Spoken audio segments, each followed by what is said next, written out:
Hola a todos, este es un video de LU1 Whisky Golf Oscar en donde vamos a abordar la cacería del zorro. Esta es una introducción acerca de ese tema.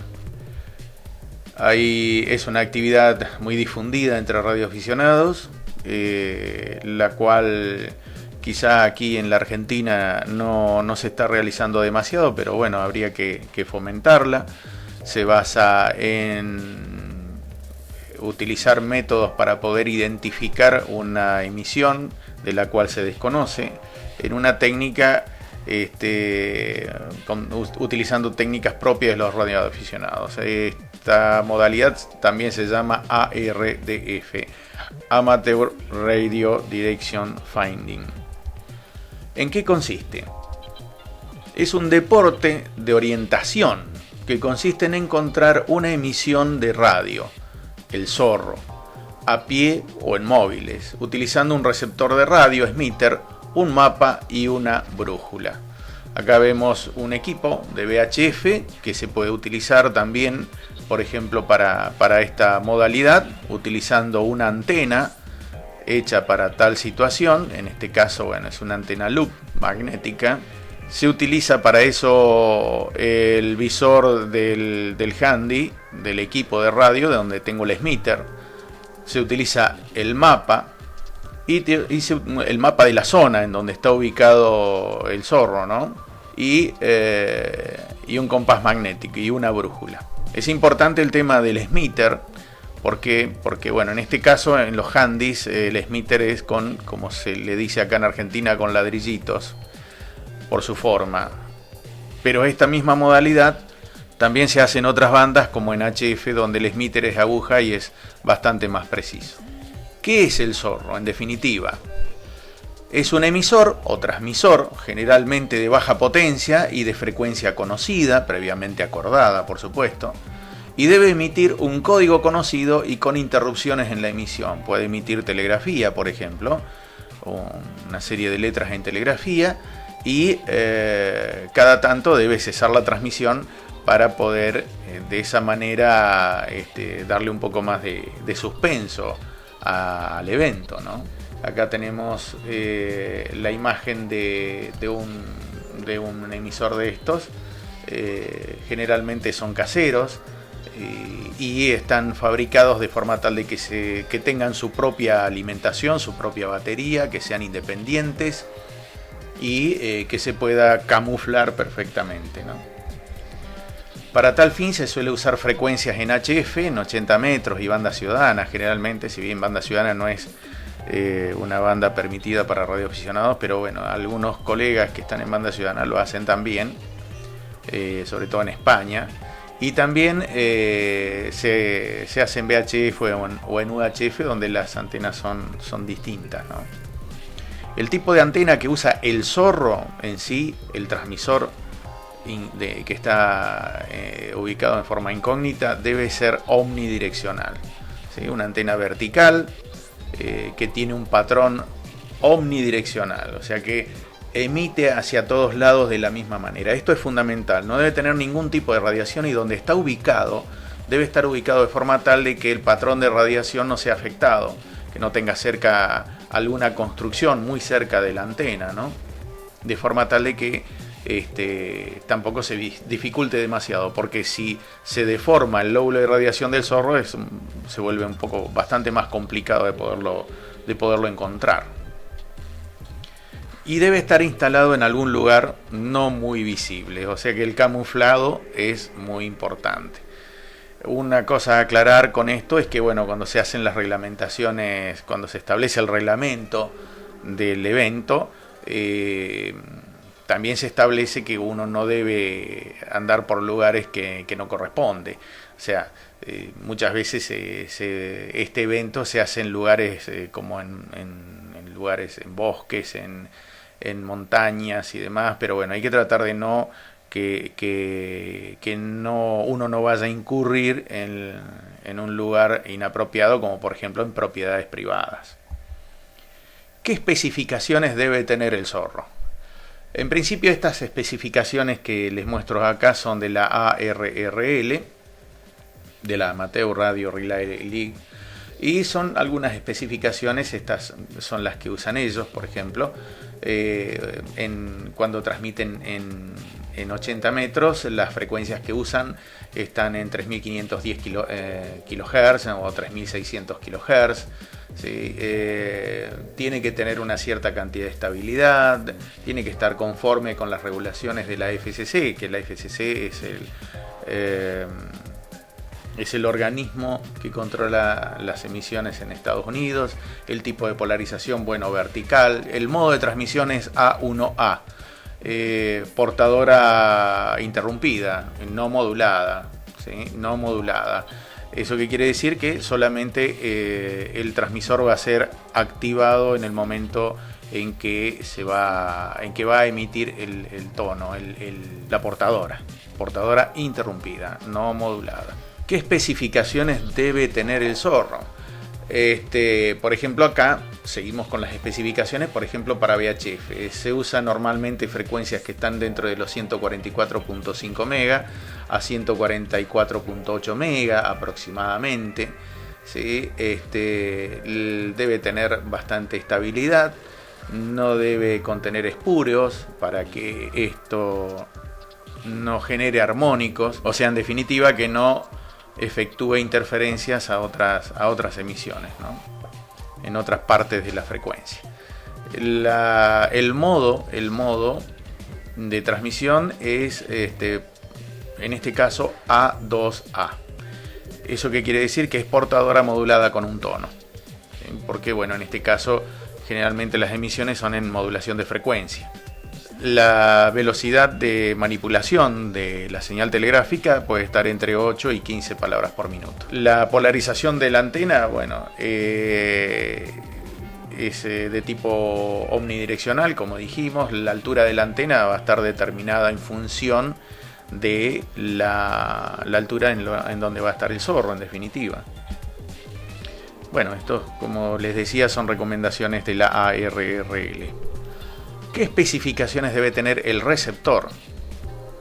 El receptor no debe, en su proceso, producir interferencias en receptores cercanos, a menos de 10 metros, en la frecuencia a trabajar. ¿Y esto qué quiere decir? Pero si yo estoy recepcionando, no estoy emitiendo. Bueno, todos los receptores poseen osciladores internos para su proceso de recepción, el cual puede llegar a generar una señal incómoda para alguien que esté cerca nuestro, solamente recepcionando. Entonces, bueno, hay que tratar de evitar esto y sobre todo que no se produzca esta interferencia en la frecuencia donde vamos a trabajar. El receptor puede usar cualquier tipo de antena, sin restricción, pero las que se utilizan son, para nuestra conveniencia, direccionales o bidireccionales. Acá vemos el ejemplo de una antena que es bidireccional. Esta antena recibe en las dos caras de este aro. Acá tenemos una antena que tiene dos aros, uno perpendicular con respecto al otro, y esta es una antena también bidireccional. Lo que hace acá es conmutar cada uno de los aros convenientemente. Después tenemos las antenas direccionales. Por ejemplo, acá tenemos una antena direccional casera, que no es ni más ni menos que una antena Yagi.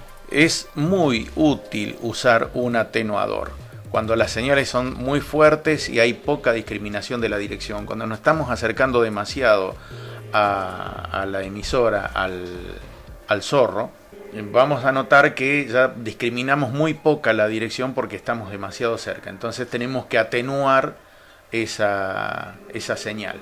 Entonces para esto se coloca generalmente sobre la salida o mejor dicho, en la entrada del conector del equipo, una cajita más adicional que es un atenuador, que no son más que resistencias que están seleccionadas por una llave. Se puede hacer en forma casera. ¿Qué especificaciones debe tener la antena? Las antenas a usar deben ser o bidireccionales o direccionales. Acá tenemos una selección de antenas que se usan habitualmente. La de aro magnético, donde la recepción es de ambos lados del aro. La antena de ferrite, que es una antena que se ve mucho en las radios viejas. Si ustedes desarman una radio de AM van a encontrarse con el carbón que le solían decir, que es en realidad peróxido de hierro, que es ferrite, con una bobinita. Bueno, eso también es la antena, que era la antena de la radio. Bueno, esa antena de ferrite también sirve para poder usarlo como antena goniométrica o de direccionamiento, ¿sí? Y recibe con la señal perpendicular a la ferrite. La antena H, la antena en H también es una antena muy usada para estos menesteres, y también en el frente y la espalda del H es donde tiene la mayor cantidad de recepción. Y después está el dipolo de media onda común y convencional, que también puede llegar a servir.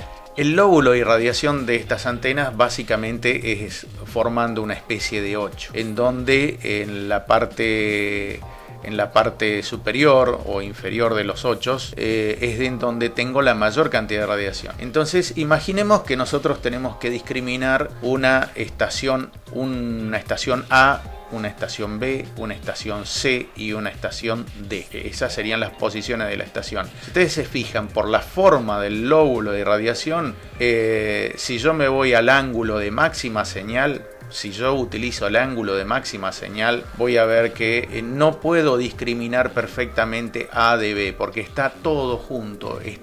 Si bien las estaciones pueden estar separadas, el ángulo es demasiado grande y no me permite discriminar la posición de A y B. Si yo utilizara en cambio el ángulo de señal mínima, que es donde menos recibe, me voy a dar cuenta que ese punto, el nulo de la señal, es mucho más eficaz para poder discriminar dos estaciones cercanas, como en este caso serían C y D. Entonces, si yo uso el nulo de la señal en este tipo de antenas, estaría usándolo de la forma correcta. También puedo utilizar una antena Yagi, que es una antena direccional, que puedo colocar tanta cantidad de elementos como yo quiera. Lógicamente, cuanto más elementos le coloque va a ser más incómoda, más grande, más difícil de transportar. Y esta antena solamente apunta hacia un solo lado. Alguno podría pensar que esta es la antena ideal para poder realizar este tipo de actividad, pero bueno, es muy relativo. ¿Por qué? Porque el lóbulo también es demasiado grande, es un lóbulo muy grande, ¿sí? Con lo cual también posee poca discriminación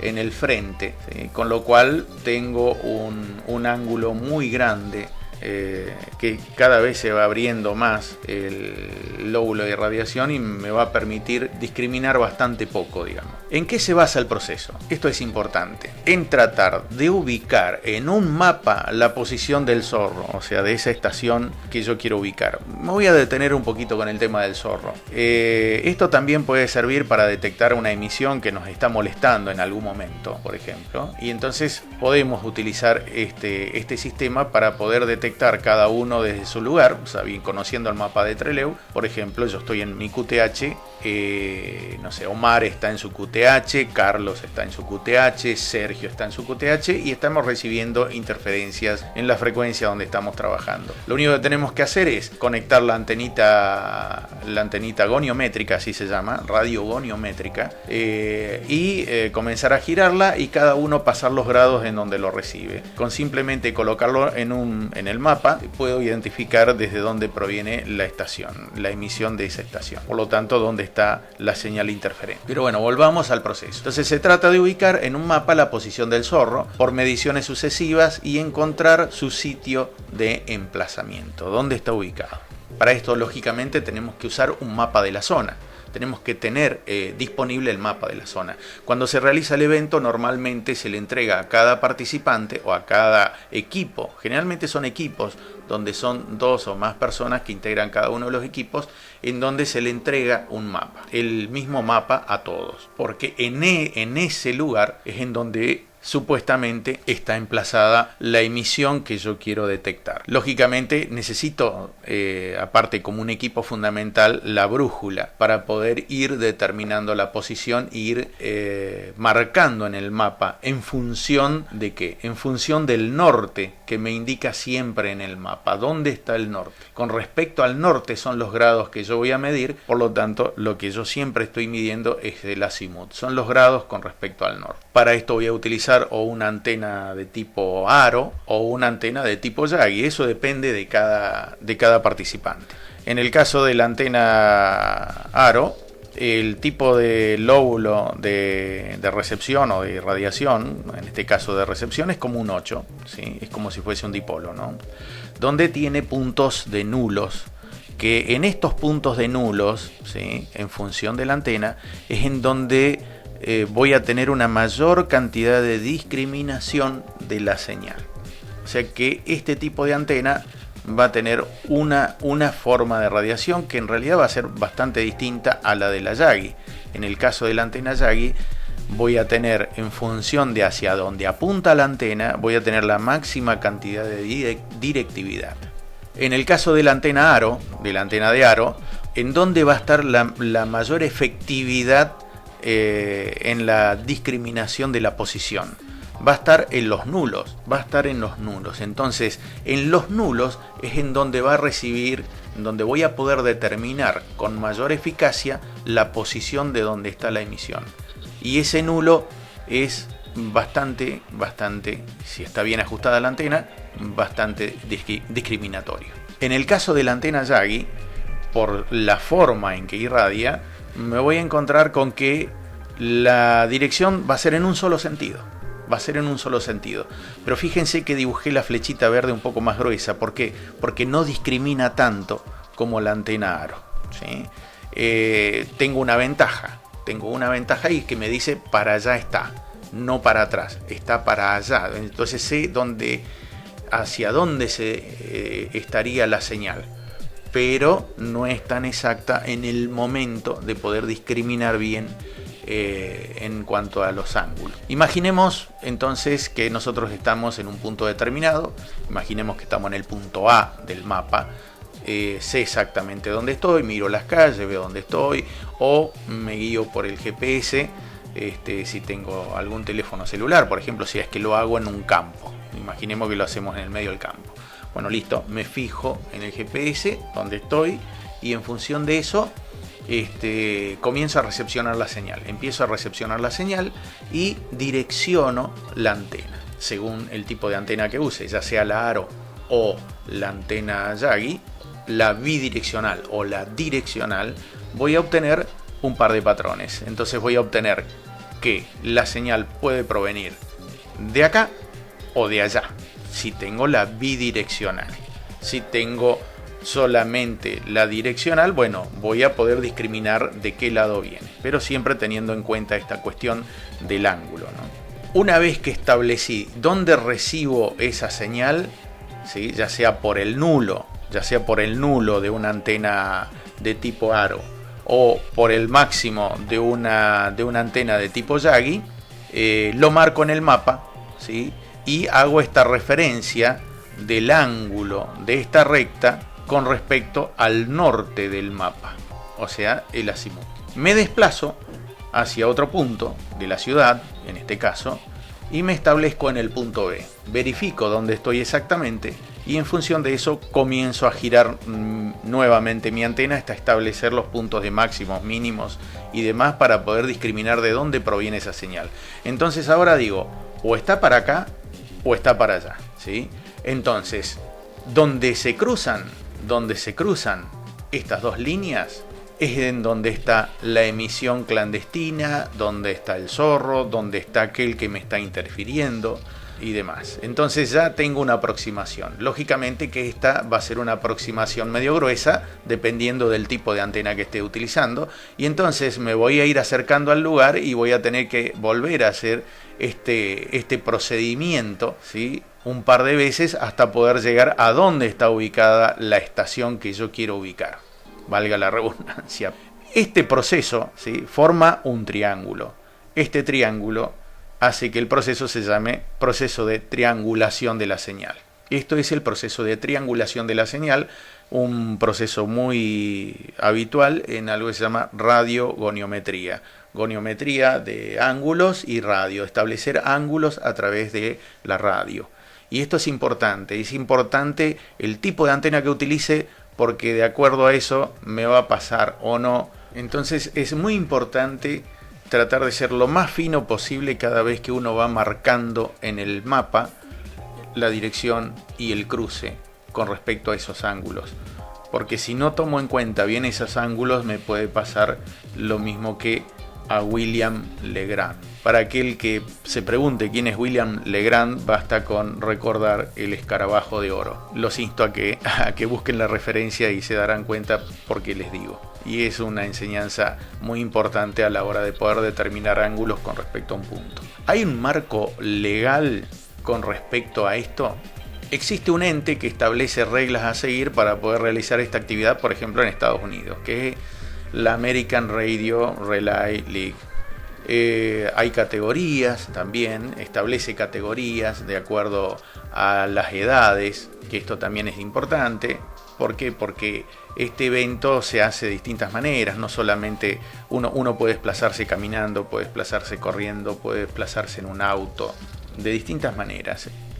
La referencia de esto, para aquel que lo quiera escudriñar en la red, es USA-ardf-rules-9 febrero 2020, es un PDF. La organización de un evento de estos es fundamental. ¿Por qué? Porque como primera parte de la organización hay que establecer un reglamento. Es el reglamento, que es lo que... Hay varios reglamentos dando vuelta por la red que se pueden adaptar para el evento que se quiera realizar, pero en definitiva el reglamento es lo que va a dar todo el marco completo del evento. Se va a empezar a trabajar con el tema de antenas primero, ¿sí? Y bueno, esto va a hacer que alguien decida si hacer las antenas AR o la antena Yagi, empezar a construir antenas, ¿sí? Estas antenas se pueden construir en forma casera. También fabricar el transmisor, aquello que va a emitir la señal. También se puede usar por el momento también un handy y pulsarlo en forma remota con una computadora, ¿sí? Se puede usar, se me ocurre, un handy, un Baofeng o alguno chino de esos y pulsarlo a través de una computadora y emitir un tono, con una netbook, por ejemplo, con buena batería y que dure para todo el evento. Y los que participan lo pueden hacer de diversas maneras. Lo pueden hacer caminando con las antenas o corriendo, como también se suele hacer, en móviles, ¿sí? Donde se participan en grupos y van en un móvil con todo el antenamiento y demás. Se puede hacer desde bicicleta, se puede hacer desde moto, se puede hacer desde cuatriciclos. O sea, el límite está dado por el marco del reglamento que se establezca en ese momento y que tenga que ver en el lugar donde uno viva, ¿no? Justamente, si uno está en una ciudad que es demasiado grande y bueno, hay muy pocas, o es muy difícil llegar a lugares alejados donde poder estar un poco al aire libre, bueno, se hará en una ciudad. Todo eso lo establece el marco de regulación del reglamento establecido para dicho evento. Así que bueno, a construir antenas. 73 de LU1 Whiskey Golf Oscar. Es un evento muy interesante que puede llegar a ser que la radioafición o el radioaficionado, mejor dicho, pueda hacer más cosas con su equipo de radio. Muchas gracias.